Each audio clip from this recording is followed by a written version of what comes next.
Episode 9 is said to end the Skywalker saga and the sequel trilogy itself by writer and director J.J. Abrams and Chris Terrio. This is Mike Zero. If you guys are new to the channel, do make sure to subscribe to see future Star Wars content. Now, one thing that a lot of people are really looking forward to seeing in this movie have all to do with the various cameos from the prequels and the originals that will be a part of this movie that will be used as a way to move the characters of Rey and Kylo Ren forward in this story by JJ. Now, these past couple of weeks or so, we've been learning a whole lot more about this film when it comes to some of the set leaks, the set designs, the concept art, and storyboard descriptions, etc. One of which has all to do with the characters of Rey and Obi-Wan Kenobi.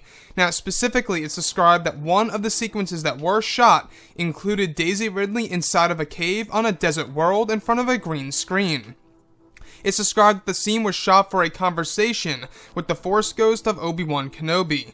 It's described that the CGI version of Kenobi will be the visuals that replace the green screen, and it's said that Kenobi at this stage was filmed by an unnamed actor in the Jedi robe, wearing facial CG markers that will be used to emulate the face of Sir Alec Guinness in a very similar way to what was done for both Leia and Tarkin in Rogue One, A Star Wars Story.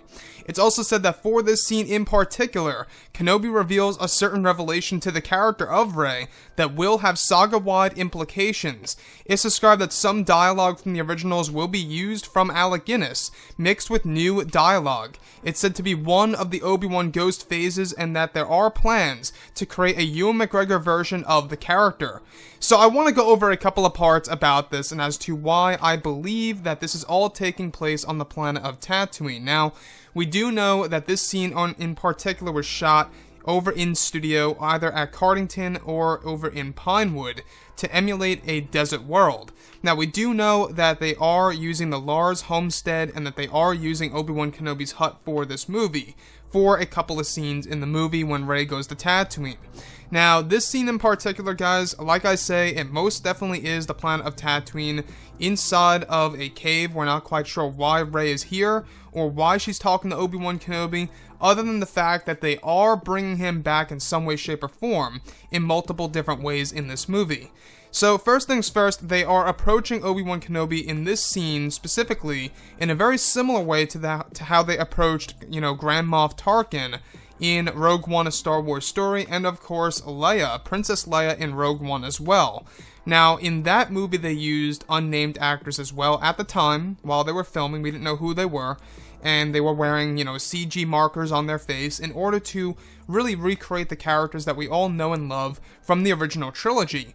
And this is exactly what JJ and Chris Terrio and crew, the entire visual effects team, are doing for episode 9, is of course to recreate the Alec Guinness version of Obi-Wan. Now, for this scene specifically, they're using some dialogue from the originals of Alec Guinness in order to really fulfill some of the sentences that will be used in order to make it truly sound like Alec Guinness. It's also going to be used as reference material, most likely for the unnamed actor, or some ADR work that will be done, post-production wise.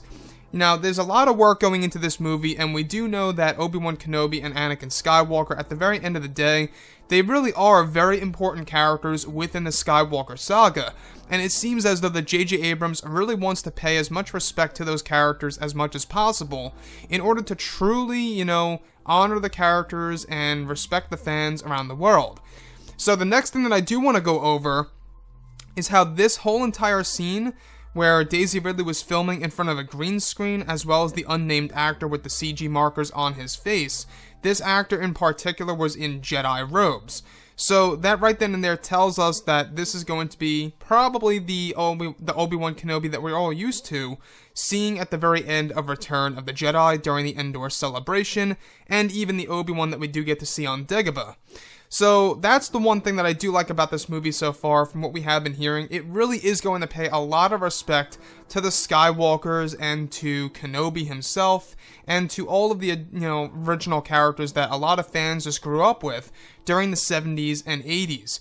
Now, we do know that the prequels are going to be a part of this movie. There's going to be a lot of connections to the prequel trilogy era, as well as the original trilogy.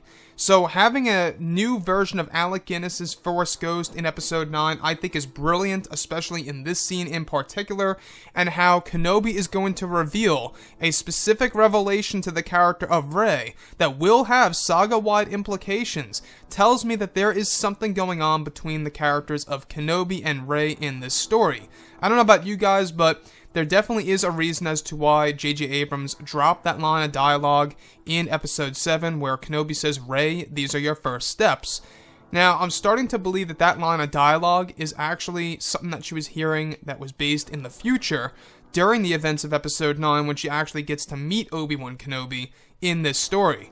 Anyways, guys, drop a comment below. Let me know what you think about all of this in the comments. And if you guys did enjoy the content for today, do make sure to drop a thumbs up on this video to support the channel. I thank you all so very much for the kind support, and I'll catch you guys next time.